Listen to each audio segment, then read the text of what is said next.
Today's an exciting day. Today's Morgan's birthday. So we're going to be going into town.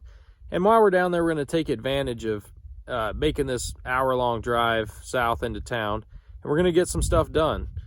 One thing we have to do is order our metal for the outside and the roof. We're going to go price it out at a place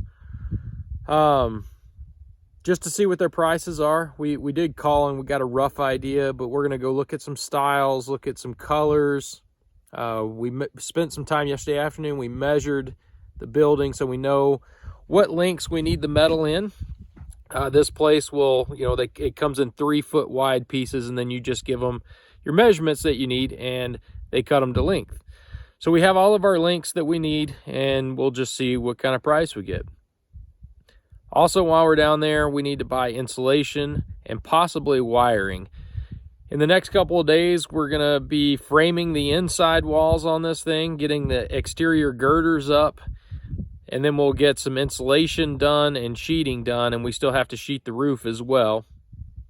Before we do any of the insulating and sheeting, we'll go through and we'll do wiring. I've kind of walked through this morning, looked at where I want outlet boxes, where I want switches. It's going to be really, really basic. And our future plans for this is, because we're off grid, this will eventually be powered by solar. It may start out being powered by a propane generator, but I'm still kind of trying to figure a lot of that stuff out.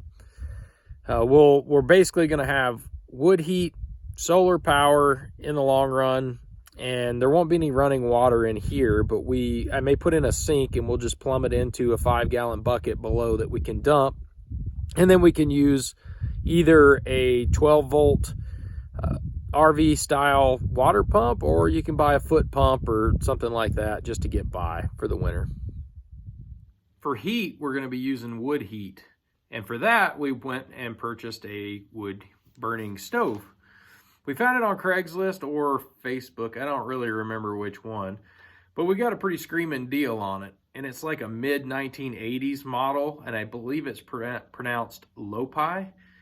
We talked to another guy that used to sell Lopi stoves, and he said that they're really not that great anymore, but these old ones are pretty good. So we're pretty fortunate to have gotten this one.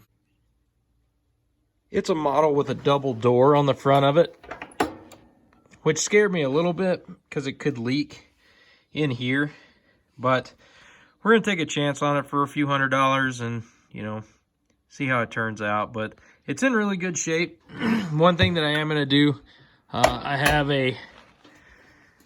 a welding shop here in the closest town to us, and they're going to look at building me brackets for this thing to sit up 16 inches. That way, whenever you go to load it, you're not having to get on your knees. It would be more in here, it would be a level to where it'd be really easy to load. For a toilet in the shed house, we're going to be running a Nature's Head composting toilet.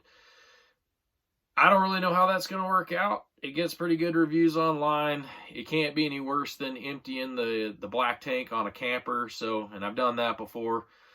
So we're going to give that a shot and see how it goes. That's pretty much a rundown of all the systems that we're going to have in the shed house. We are not going to have air conditioner, at least not at first. If our solar system later on allows for it, we may end up putting a small mini split in it just when it becomes a wood shop or a spare place for people to stay when they come visit. But for right now, we're just going to have windows in it.